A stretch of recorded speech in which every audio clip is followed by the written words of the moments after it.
Not once have I said this war is good. Not once have I said this war is bad. I've said this could potentially be very good. This potentially could be unbelievably bad.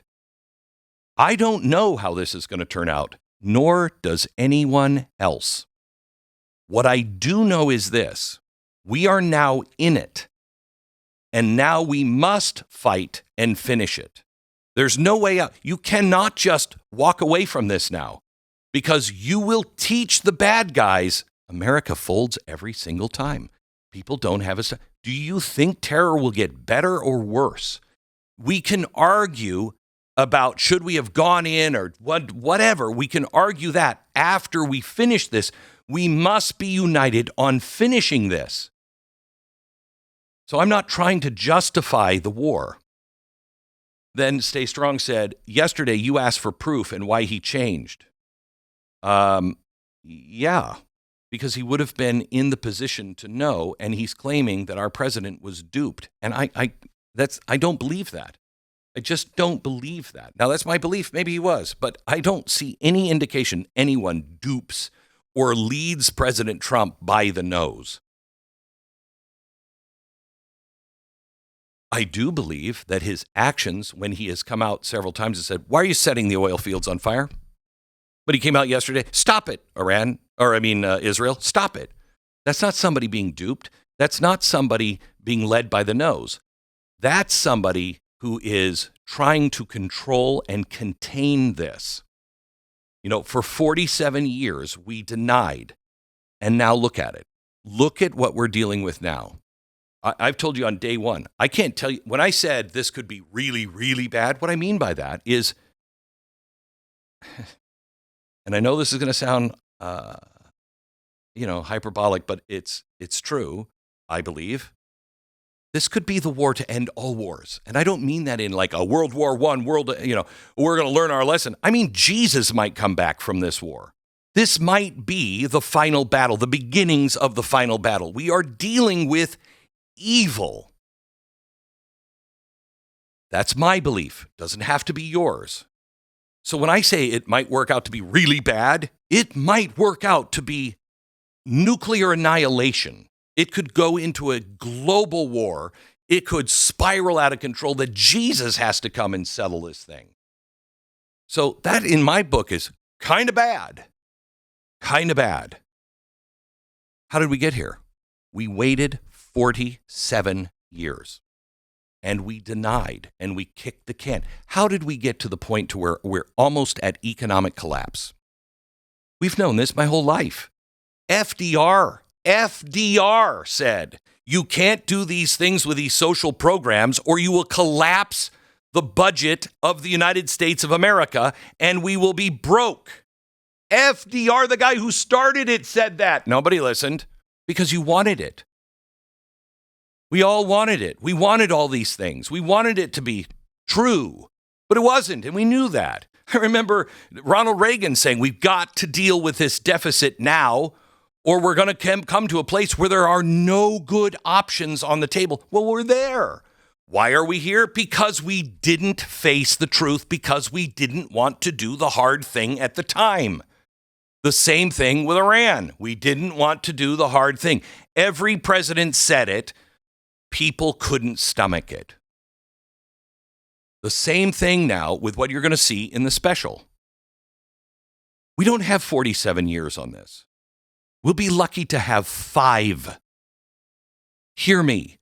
We will be lucky to have 5 before this is here and in position to turn us into the Middle East.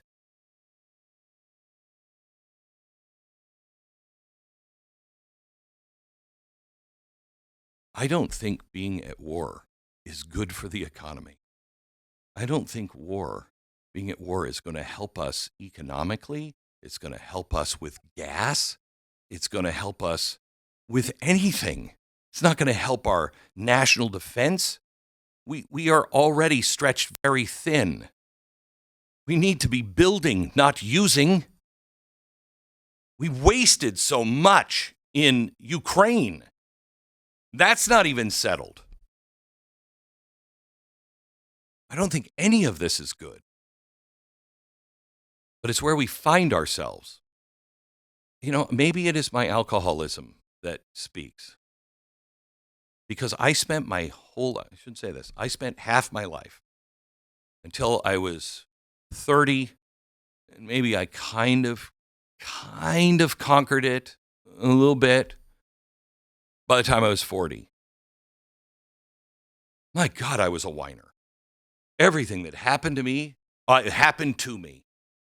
Oh, my life would have been so much better if this hadn't have happened, and that wouldn't have happened, and this wouldn't have happened, and that wouldn't have happened.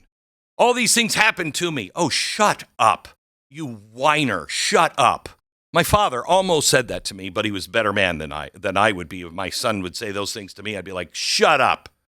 You have no idea. My father just said to me, make a list of all the bad things that have happened to you. You're right, Glenn. You are so right. Make a list.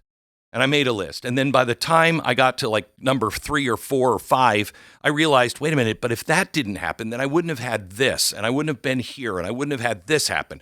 And what my father taught me by doing that little exercise was, shut up. It's not what happens to you. It's what you do with it. So my point to you is we can make sense of all of this without it being a grand conspiracy. But the one thing we cannot do is whine about it, because that doesn't solve anything.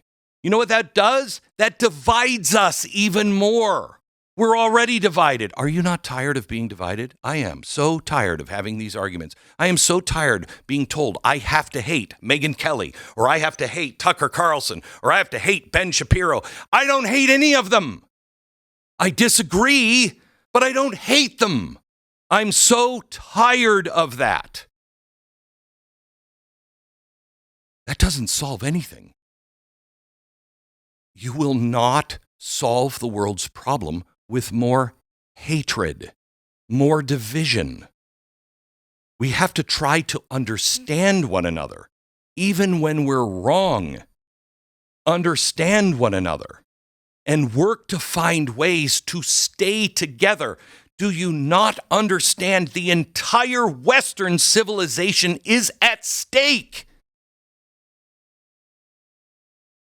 And we are like, yeah, I know, but I was in line at McDonald's and somebody cut in front of me. Who the F cares? That's your problem? Yeah, but we were duped into this war. Yep, maybe we were, maybe we weren't. I don't believe we were. But if we were, what do you do about it?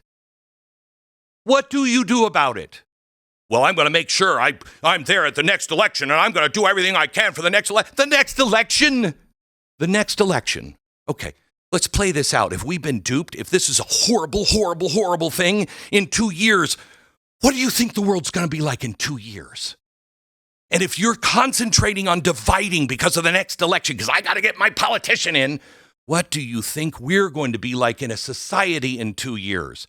Think it through, please. Think it through. What do we do about this? We talk about principles.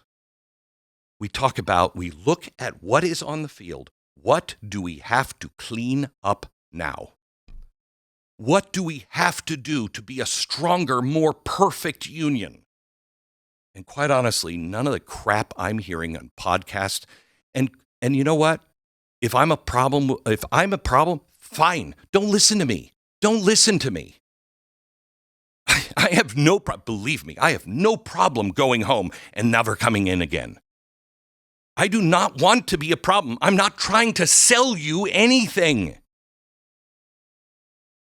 I'm trying to beg you, please wake up to the gravity of our situation, to the time in which we live.